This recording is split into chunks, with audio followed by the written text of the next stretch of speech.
नमस्कार, आप देख रहे हैं हेडलाइंस न्यूज। दिन भर की ताज़ा खबरों के लिए अभी सब्सक्राइब करें, साथ में बेल आइकन भी प्रेस कर लें। खबरों में आगे बढ़ने से पहले वीडियो को लाइक जरूर करें और अपने दोस्तों के साथ ज़्यादा से ज़्यादा शेयर करें। और आप किस राज्य शहर से न्यूज को देख रहे हैं कमेंट में जरूर लिखें।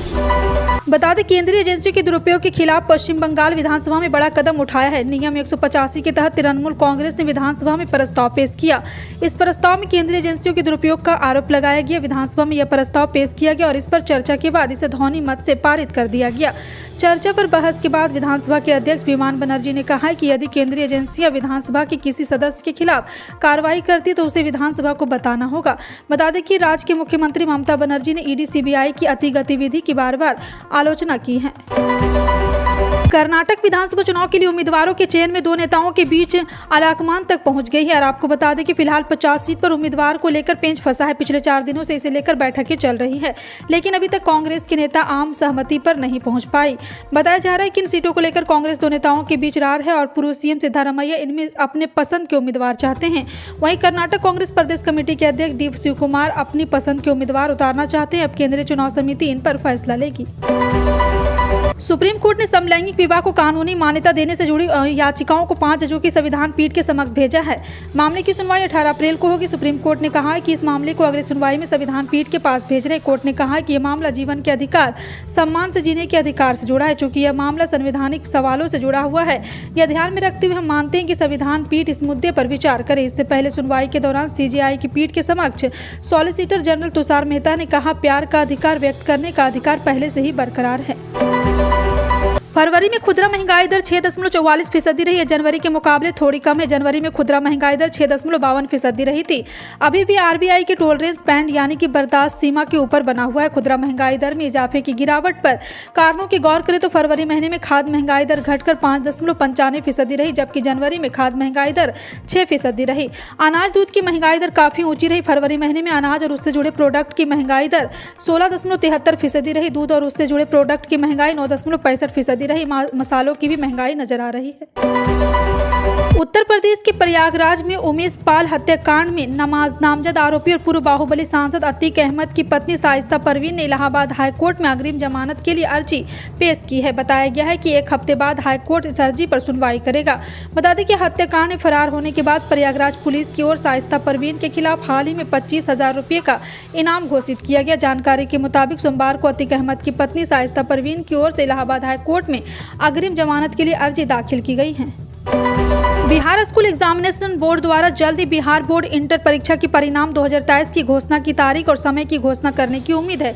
यह नतीजे बीएसईबी की वेबसाइट पर दी जाएगी। परिणामों की घोषणा के लिए बीएसईबी एक प्रेस कॉन्फ्रेंस आयोजित करेगा, जहां परिणाम से संबंधित डेटा जैसे प्राप्त प्रतिशत, टॉपर्स के नाम आदि की घोषणा की जाएगी। इसके तुरंत बाद आधिकारिक वेबसाइट पर स्कोर चेक करके सीधा लिंक जोड़ दिया जाएगा।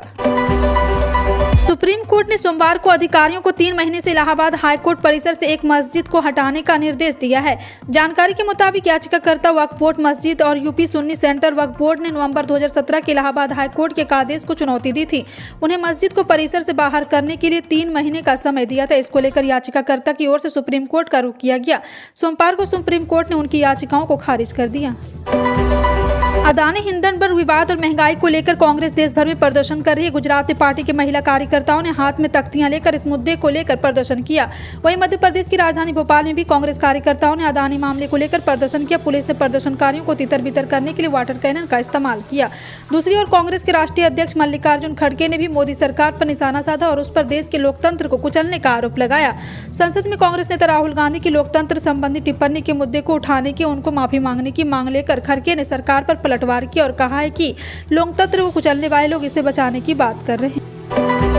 भारतीय जनता पार्टी केरल के अल्पसंख्यक, जिनमें खास तौर पर ईसाई और मुसलमान शामिल है, तक अपनी पहुंच बढ़ाने की तैयारी में है। इसे लेकर आने वाले समय में एक खास अभियान भी चलाया जाएगा। बीजेपी यह पहल पीएम मोदी के सुझाव की बात करने जा रही है। बता दें कि पीएम मोदी ने पिछले दिनों हैदराबाद में आयोजित राष्ट्रीय कार्यकारिणी की बैठक के दौरान पार्टी के नेताओं और कार्यकर्ताओं से केरल में विशेष तौर पर स्नेह संवाद आयोजित करने की सलाह दी थी। पीएम मोदी ने 2 मार्च को 3 पूर्वोत्तर राज्यों में जीत के बाद भी पार्टी की बैठक में कहा था कि हमें केरल पर भी फोकस करना चाहिए, क्योंकि हमें वहां भी बीजेपी गठबंधन की सरकार बनानी है। ऑस्कर्स 2023 में जीत हासिल करने के बाद दुनिया भर में आरआर के फैंस और यहां पे इंडियन धड़ाके सेलेब्स को उत्साह के लायक देखा जा रहा है। जहां भारत में धूम धड़ाके से खुशियां मनाते हुए लोग देखने को मिल रहे हैं, तो वहां सोशल मीडिया पर सेलेब्स का रिएक्शन फैंस का ध्यान खींच रहा है। इसी बीच रामचरण और जूनियर एनटीआर की फिल्म का हिस्सा रह चुके आलिया भट्ट और अजय देवगन ने ऑस्कर विनर के लिए स्पेशल मैसेज शेयर किया। आलिया भट्ट ने अपनी फिल्म की जीत की एक्साइटमेंट शेयर करते हुए इंस्टाग्राम स्टोरी शेयर की है। एसएस राजा मजौली की आरआर का हिस्सा रह चुकी एक्ट्रेस ने फिल्म की जमकर तारीफ करते हुए नाटू नाटू के कुछ स्टिल पोस्ट भी किए हैं। महाराष्ट्र की एकनाथ शिंदे सरकार की संकटग्रस्त प्याज किसानों के लिए 300 रुपये प्रति क्विंटल सब्सिडी की घोषणा को खैरात करार देते हुए हजारों किसानों ने अपनी विभिन्न मांगों के समर्थन में सोमवार दोपहर को नासिक से जुड़े मुंबई तक पैदल मार्च शुरू कर दिया। इससे पहले और 2018 और 2019 में लगभग बड़ी संख्या में किसानों ने विभिन्न मांगों को लेकर मुंबई की ओर कूच किया था। अब यह किसानों का तीसरा लॉन्च मार्च है। आपको बता दें कि अखिल भारतीय किसान सभा के नेता और 7 बार के पूर्व सीपीआई विधायक जीवी पांडु गावित को कहा गया है कि विभिन्न किसान समूहों के साथ चर्चा के बाद निष्कर्ष निकाला गया कि मुख्यमंत्री एकनाथ शिंदे का प्रस्ताव स्वीकार नहीं है।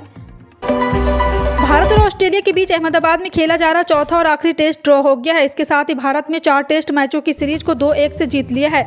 इसी तरह से भारत ने बॉर्डर गावस्कर ट्रॉफी पर कब्जा बरकरार रखा। पहला और दूसरा टेस्ट मैच भारत ने जीता था। तीसरे टेस्ट मैच में ऑस्ट्रेलिया को जीत मिली थी। ऑस्ट्रेलिया ने दूसरी पारी में 78.1 ओवर में 2 विकेट पर 175 रन बनाए। ऑस्ट्रेलिया की ओर से ट्रेविस हेड 90 रन, मार्नस लाबनोस ने 63 रन के नाबाद पारी खेली।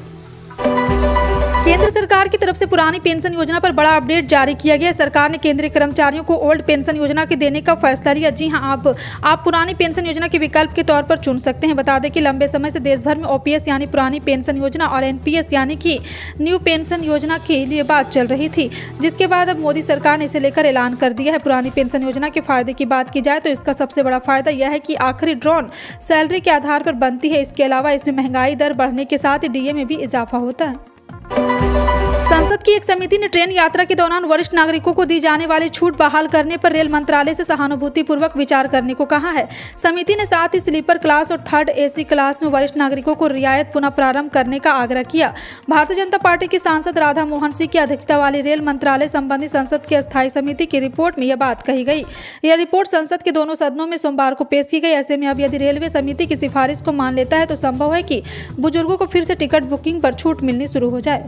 चीन में जिस तरह से कोरोना ने कोहराम मचाया है, वहां के लोगों में दहशत बनी हुई। कोविड से चीन उबरा नहीं है कि अब एक और वायरस ने चीन में कोहराम मचाना शुरू कर दिया है। पिछले कुछ दिनों से चीन में फ्लू के मामले लगातार बढ़ते जा रहे हैं। इस कारण हालात ये हो गई कि अस्पताल में जगह कम पड़ने लगी, साथ ही मेडिकल की दुकानों में दवाइयों का टोटा पड़ गया है। हालत ये हो गई कि चीन एक बार फिर लॉकडाउन लगाने की तैयारी की जा रही है। हालांकि लॉकडाउन की तैयारी को लेकर चीन के लोगों ने नाराजगी जाहिर की है। मौसम विभाग के मुताबिक दिल्ली में रविवार को सीजन का सबसे गर्म दिन रिकॉर्ड किया गया और अधिकतम तापमान 34.1 डिग्री सेल्सियस दर्ज किया। विभाग के मुताबिक 13 मार्च से दिल्ली में काले बादल छाए हैं और 14 मार्च मंगलवार को दिल्ली में हल्की बारिश भी हो सकती है। 13 मार्च को दिल्ली का न्यूनतम तापमान 16 डिग्री, अधिकतम तापमान 33 डिग्री दर्ज किया गया। मंगलवार आंशिक तौर पर काले बादल छाए रहेंगे और न्यूनतम तापमान 15 से और अधिकतम तापमान 33 डिग्री के आसपास रहेगा। मंगलवार को हल्की बारिश या बूंदाबूंदी की भी संभावना है। वित्त वर्ष 2022 से 23 में जहां महंगाई ने आम आदमी की जेब पर वार किया, वहीं सरकार का बजट भी चालू वित्त वर्ष अस्त व्यस्त रहा। इस दौरान सरकार का टैक्स कलेक्शन लगातार बढ़ रहा है, लेकिन वैश्विक स्तर पर बने आर्थिक हालात, बाजार की अनिश्चितता और बढ़ते व्यापार घाटे ने उसकी कमर तोड़कर रख दी है। तभी तो सरकार ने सोमवार को लोकसभा में 1.48 लाख करोड़ रुपए को एक्स्ट्रा खर्च की मंजूरी देने का प्रस्ताव किया। लोकसभा में वित्त राज्य मंत्री पंकज चौधरी ने चालू वित्त वर्ष में कुल 1.48 लाख करोड़ रुपए एक्स्ट्रा खर्च करने को मंजूरी देने वाला प्रस्ताव पेश किया। सरकार ने अनुपूरक मांगों की दूसरी किस्त के तहत रकम खर्च करने की अनुमति मांगी है। अचानक मौसम में बदलाव और तापमान में बढ़ोतरी होने से केंद्र सरकार सतर्क हो गई है। केंद्र सरकार ने गर्मी से फसलों के उत्पादन पर पड़ने वाले प्रभाव से निपटने के लिए सभी राज्य सरकारों को तैयार रहने को कहा है। खाद्य और आपूर्ति विभाग के मुताबिक गर्मी की सबसे ज्यादा मार हरी सब्जियों पर पड़ सकती है। अगर इसी तरह से तापमान में बढ़ोतरी जारी रही तो गेहूं के साथ साथ हरी सब्जियों का भी उत्पादन गिर सकता है। इससे महंगाई एक बार फिर से बढ़ जाएगी और खाने पीने की चीजें महंगी हो जाएगी। खाद्य आपूर्ति को लेकर के एक बार फिर से एक सी संभावना जताई जा रही है कि नींबू की कीमत पिछले साल की तरह इस बार भी 400 रुपये किलो तक पहुंच सकती है। अरविंद केजरीवाल सरकार की फ्री बिजली योजना के तहत सब्सिडी पाने के लिए दिल्ली के उपभोक्ताओं को दोबारा रजिस्ट्रेशन करवाना होगा। दरअसल मार्च आर्थिक वर्ष का अंतिम महीना, ऐसे में वह तमाम लोग जो मुफ्त बिजली योजना का फायदा उठाना चाहते हैं उन्हें एक बार फिर से रजिस्ट्रेशन कराना होगा। ऊर्जा विभाग जल्द ही दिल्ली के तीनों डिस्कॉम के साथ इस मामले को लेकर बैठक भी करेगा। ऊर्जा विभाग से आज तक को मिली जानकारी के मुताबिक सब्सिडी के रजिस्ट्रेशन की प्रक्रिया इसी महीने जल्द ही शुरू हो जाएगी।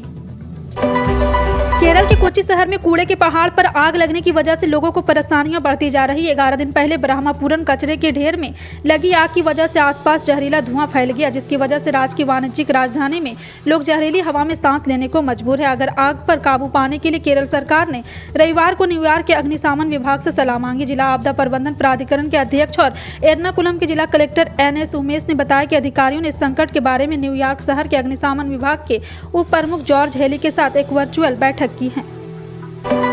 रूस यूक्रेन युद्ध के मैदान से ताबड़तोड़ हमले की खबर तो रोज आती रहती है, लेकिन अब एक ऐसी खबर सामने आई जो हैरान कर देने वाली है। दरअसल रूस यूक्रेन युद्ध के बीच अमेरिका के पूर्व राष्ट्रपति ट्रंप का चौंकाने वाला बयान सामने आया है। ट्रंप ने दावा किया है कि वो महज एक दिन में रूस यूक्रेन युद्ध को खत्म कर सकते हैं।